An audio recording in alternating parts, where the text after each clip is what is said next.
మూడో నేత్రము కాల్చుకుని బ్రహ్మదేవుణ్ణి అపమార్చింద గోవింద ఇంకా ఇద్దరున్నారు అని మహాతల్లి వైకుంఠపట్నం వెళుతుంది. రామన్న రాముల వాహనాలు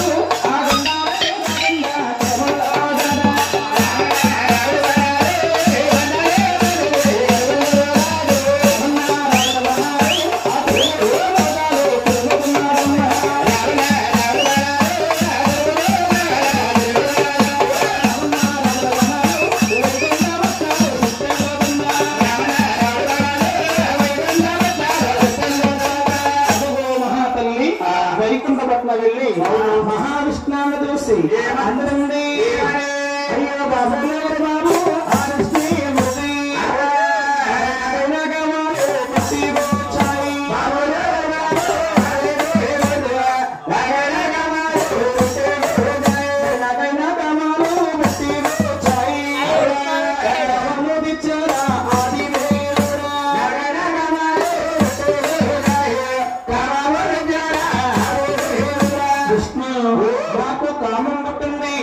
నా కామాన్ని తీర్చు నన్ను పొందవయ్యా అనగానే మహావిష్ణువు నుండి పెద్ద సభలు మూసుకుంటున్నాడు గోవింద. ఏమి పని పెంచిన కన్నా తల్లి నన్ను కామము తీర్చమంటుందా? అమ్మా తల్లి తప్పమ్మ తల్లి తగ్గమ్మ తల్లి రామ రామ నీ వద్దమాడాడు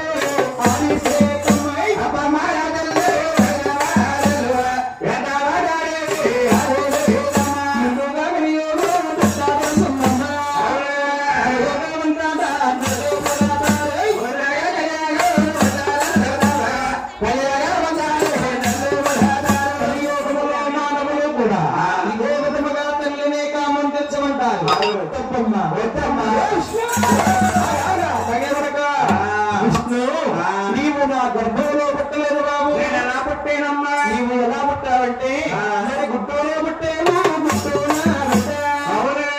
అది గుడ్డోనా బిడ్డయ్యా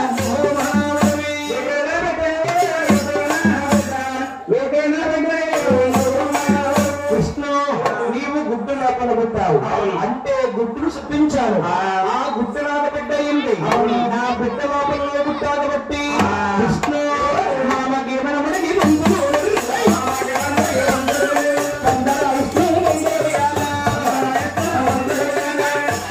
తెలివైనాడే అయ్యయ్యో నీవు చూస్తావు చెప్తావా? నీ కనుమ నేను తీర్చను అరణ్య కాదు కామాన్ని తీర్చి కలియుగములో దేవుడిగా ఉంటావు అనుకున్నాను. రెండు దగ్గర వాడిని కాదు. మూడో నేత్రము కాల్చుకుని మహావిష్ణువుని అపమార్చింద గోవింద.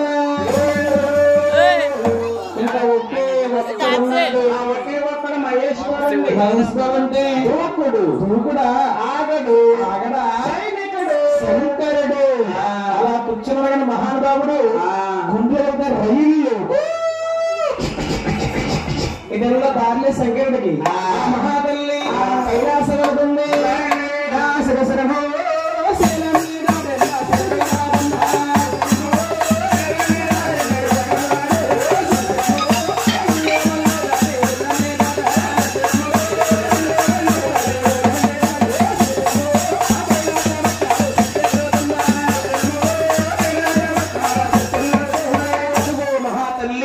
కైలాసం వెళ్ళి గౌరీ శంకరుని చూసి అంటుంది అయ్యా బాబు బాబు ఆది శంకర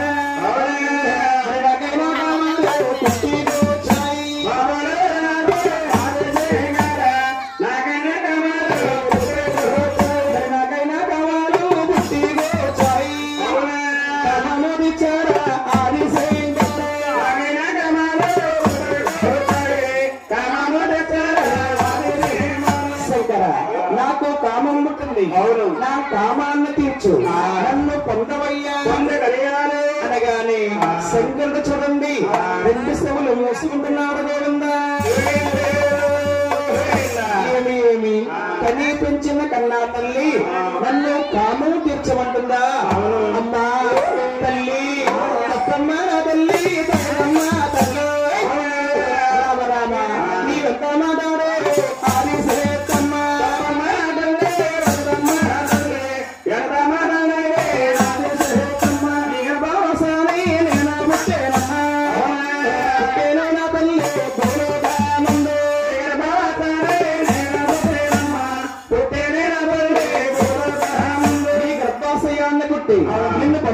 వాడికి అరుణ్ణి కాదమ్మా